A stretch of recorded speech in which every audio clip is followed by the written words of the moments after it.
Правильно вастерджи или дегорская форма вастурги. Ас устурги. Большой дух Аса. Это предок, дух нашего народа. Вместе он образует образ воина-всадника на небесном коне.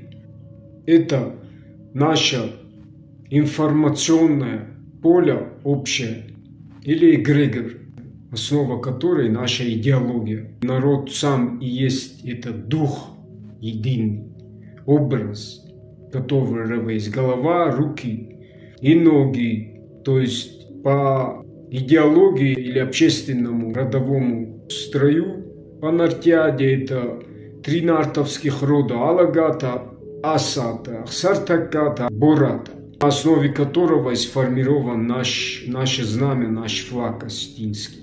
Это солнечный культ. Солнце в корне олицетворял у ариев всадника на божественном коне как символ. Это 3-лучевой или 4-лучевой солярный символ ария. Это наша культура, наша идеология, наш ахдау, который проявляется посредством носителей этой идеологии, культуры Аса. Но начало его происхождения, как и народа, начинается с дворца Хуцал. У нас также его называют Латтидзуар.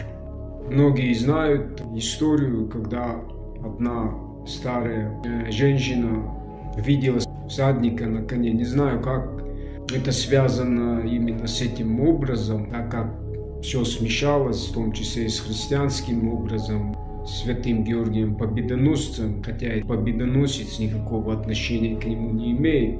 Этого я не знаю, но знаю точно, что если не будет носителей нашей культуры и идеологии, не будет единомыслия в утверждении тех истин, которые заложены в нашем ахдау, то не будет силы этого духа. Даже это мы будем воспринимать как то, что вне себя, которому мы молимся, просим, то это точно такое же автоматически идолопоклонничество, поклонение идолу, образу, подобно как в других религиях. Не будет народа, не будет нашей культуры, не будет и духа нашего, вастурги, никакой силы не будет. Не только в нашем обществе, но и на мировой арене политической. Поэтому сила в народе и